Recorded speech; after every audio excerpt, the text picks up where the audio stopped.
Tanggal berapa akhirnya berhasil bertemu dengan para terpidana dan siapa? Saya tidak pernah bertemu dengan semua terpidana terdakwa waktu itu sampai mereka rekonstruksi. Tetapi pada tanggal 15 September 2016, karena kan saya juga nyimpen nomor handphone, waktu itu masih handphone model klip. Eh, saya waktu itu berulang-ulang karena saya terus cari tahu siapa yang bisa saya akses di Polda. Saya orang Cirebon, nggak ada akses ke Polda. Akhirnya saya saya dikasih nomor nomor penyidik Polda Jabar yang orang Indramayu. Pada tanggal 15 September 2016, karena saya terus memohon agar saya bisa mendampingi dan hanya pada penyidik yang dari Indramayu itu mau yang berkomunikasi dengan saya. Namanya Pak Dodi. Pada tanggal 15 September 2016, saya dikasih kabar besok Sakatatal tahap 2 tanggal 16 September 2016. Saya kaget, loh kok udah tahap 2? Karena informasinya tanggal 15, di dalam surat kuasa itu kan saya tergabung dengan pengacara senior. Waktu itu saya menyampaikan, Pak, di tanggal 15 September setelah saya nerima telepon akan ada pelimpahan tahap 2. Saya bilang, Pak, besok Sakatatal dilimpahkan tahap 2. Saya nggak pernah ngedampingin. Waktu itu pengacara senior bilang, Tin, kamu pegang perkara ini sendiri. Apapun resikonya, kamu pegang sendiri. Mohon maaf, saya nggak bisa nyebutnya nama karena udah almarhum. Kemudian, kenapa Bapak nggak mau sidang? Si AA Karunya sudah dipanggil. Saya nggak usah pakai mic yang mulia.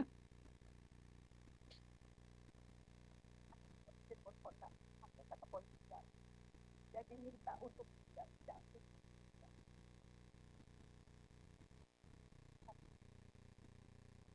Pakai mic aja, Bu. Terbuka.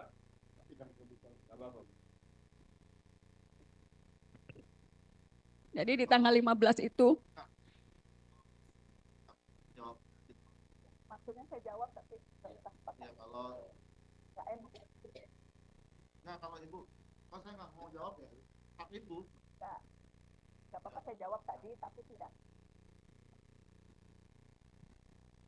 Oke, Kemudian pada tanggal 16 September itulah, 16 September 2016, saya baru bertemu dengan Sakatatal September 2016. Dan kondisinya BAP itu sudah jadi. Karena saya juga shock ketika tanggal 15 saya mengkomunikasikan saya halus jalan sendiri. Tanggal 16 ketika Sakatatal datang itu ketemunya di kejaksaan dalam kondisi BAP sudah jadi. Hanya nama saya yang dikosongkan. Saya juga susah berkomunikasi dengan Sakatatal saat itu. Saya masih melihat luka-lukanya. Cuman kan pandangan matanya dia kosong banget. Saya susah, saya nanya apapun, dia juga nggak ngerti saya pengacaranya. Padahal waktu itu ada kakaknya, ada Selis. Tapi jangankan dengan saya, yang orang luar, orang yang dia tidak kenal. Dengan Selis juga, Saka, kamu apa yang terjadi? Dia nggak bisa cerita. Saka masih anak-anak waktu itu 15 tahun. Pandangan matanya kosong. Dia seperti berada di dunia yang dia nggak ngerti. Saya susah berkomunikasi. Saya baca BAP itu betul. Saya waktu itu mengambil resiko yang terbesar. Kalau saya nggak tanda tangani, walaupun saya tidak mendampingi, saya sudah dikasih kabar kalau ibu udah nggak mau tanda tangan sekarang, Sakatatal akan didampingi oleh pengacara yang ditunjuk oleh negara. Itu yang bikin saya berat karena saya dari tanggal 1 udah nyari mereka. Akhirnya walaupun saya betul tidak mendampingi saat BAP, di tanggal 16 itu saya tanda tangani karena sebelumnya juga saya sudah dikasih kabar ya akan berjalan sendiri dan resiko apapun harus diambil. kalaupun ini saya berdampak pada profesi saya sebagai pengacara, saya siap dihukum. Saya siap menerima sanksi dari profesi advokat karena memang saya menandatangani itu. Karena saya juga udah berusaha banget untuk mendapatkan mereka sebelum saya ketemu Sakatatal di tanggal 16 September. Dan itu sebetulnya ditandatangani itu di Kejaksaan Kota. Kejaksaan Kota Cirebon di kantornya. Saya ruangannya lupa, tapi itu memang ditandatangannya di kantor kejaksaan. Nah setelah itu, kalau tidak salah, jaksa waktu itu membuat satu dokumen lagi yang menyatakan kalau Sakatatal melakukan pemukulan. Itu pun saya nggak bisa konfirmasi ke Saka, betul nggak kamu melakukan itu? Karena betul-betul Sakatatal dalam kondisi yang susah diajak bicara. Saya tahu banget bagaimana dia ketakutannya saat itu. Jadi ada berkas lagi, tapi dokumennya saya nggak punya karena itu kejaksaan yang pegang, yang menyatakan Sakatatal memukul. Saya juga terpaksa menandatangani. Kalau tidak ditandatangani, Sakatatal akan dipilihkan pengacara yang ditunjuk oleh negara. Baik, saudara saksi, sekali lagi saya ingin mengkonfirmkan saudara saksi masih punya BAP-nya Sakatatal yang saudara mengaku menandatanganinya di kantor kejaksaan tanggal 16 September supaya kita konfirmasi.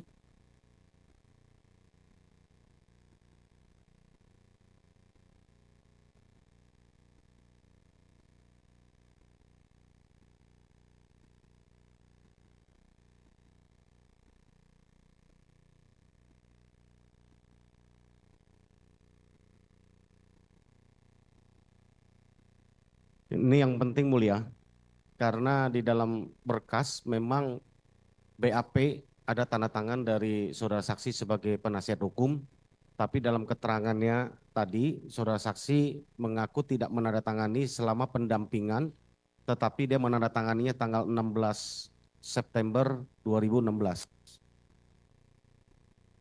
Karena itu salah satu alat kekeliruan dan kekhilafan yang kami ajukan dalam persidangan ini.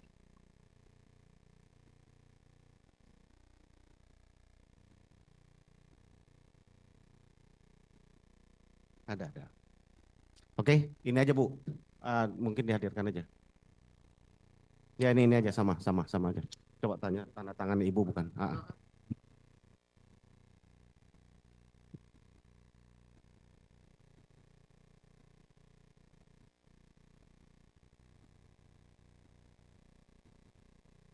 Ya betul di tanda tangan saya. Ini sama tanda tangannya? Ya. Itu betul tanda tangan Ibu Ya. ya? Yang di berkas yang Ibu punya itu sama tanda Ya, tangannya? tanda tangannya. Sama tanda tangannya. Di tanggal 16 September itu yang saya dapat suratnya ini yang mulia. Bukan P21. Itu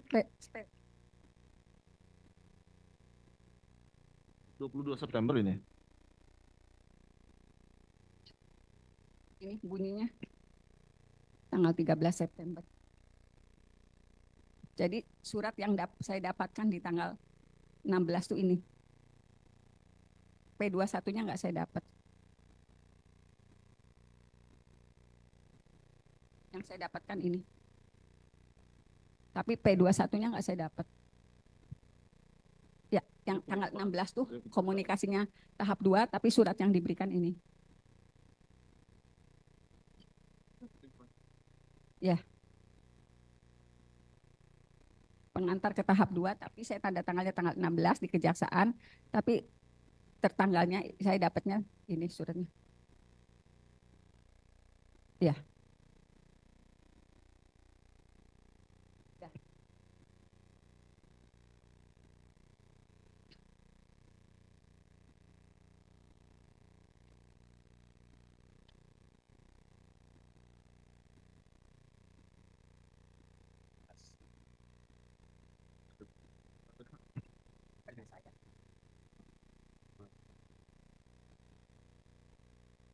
Ini ini sudah tanda tangan sudah jadi. Sudah jadi. Karena kalau saya tidak tanda tangan, kata kalau ibu nggak tanda tangan akan didampingi oleh pengacara yang ditunjuk negara. Jadi saya memang tidak mendampingi saat diketiknya BAP Sakatatal. Ya. Ya. Ini BAP Sakatatal. Ya, BAP Sakatatal. Walaupun di sini ada tulisannya, tapi saya memang tidak mendampingi pada saat pengetikan. Jadi ini dibawa dari Polda Jabar ke Cirebon dalam kondisi sudah jadi, tinggal tanda tangan saya. Ada pertanyaan termohon terkait surat ini? Cukup ya? Ya. Berarti semua surat tanda tangan di tanggal 16. Ya, tanggal 16 dengan informasi dari anggota Polda yang menyatakan ini tahap 2. Iya, tanggal 16 tahap 2. Karena ditandatangannya di ruangan kejaksaan. Cuman saya lupa ruangan apanya. Ini saya kembalikan lagi surat kuasa sama surat yang tadi baru ditunjukkan. Silakan Bu, duduk. Pak, duduk. Oke. Saudara saksi, jadi yang di BAP tadi itu betul tanda tangan saudara ya, saksi ya? Ya, Di betul. BAP ya? Ya. Dan saudara saksi menandatanganinya bukan saat pendampingan di Polres Kota Cirebon ataupun di Polda Jabar ya? Bukan. Tetapi di Kejaksaan pada saat tahap 2. kejaksaan mana jelasnya? Kejaksaan Kota Cirebon. Kota Cirebon, Ya. tahap 2 ya? Tahap 2. Oke. Saudara saksi, berapa BAP yang saudara tanda tangani? Hanya untuk tersangka Sakatatal atau dengan terpidana lain? Hanya Sakatatal saat itu. Hanya Sakatatal Ya. saat itu. Saudara saksi bertemu dengan Sakatatal saat itu? Waktu tahap 2? Bertemu. Ketemu. Bagaimana keadaannya?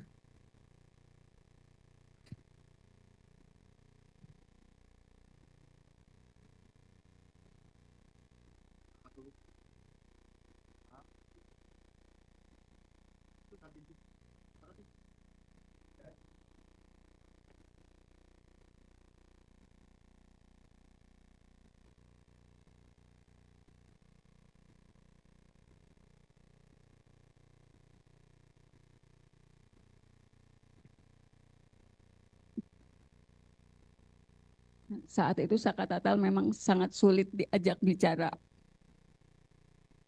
Jangankan oleh saya, tetapi juga oleh keluarganya. Waktu itu ada Selis. Saya waktu itu ngomong ke Selis, coba diajak ngomong, bener enggak seperti itu. Sakatatal cuma geleng-geleng kepala, tapi dia nggak jawab apa-apa.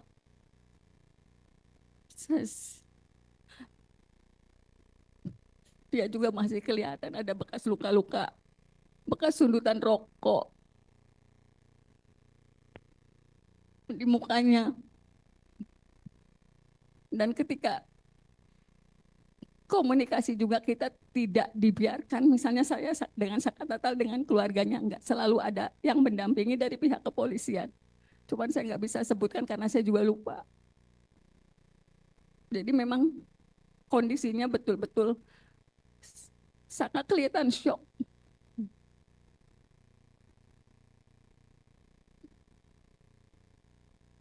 Dia menerima perlakuan yang luar biasa karena dia sempat menulis di secari kertas yang disampaikan kepada keluarganya.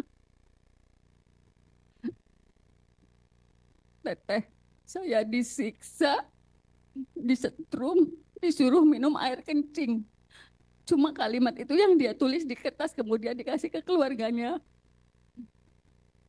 Cuman untuk komunikasi dia nggak bisa sama sekali. Dan kejadian itu sampai November 2016. Sakatatal masih susah diajak ngomong ketika sudah di rutan juga.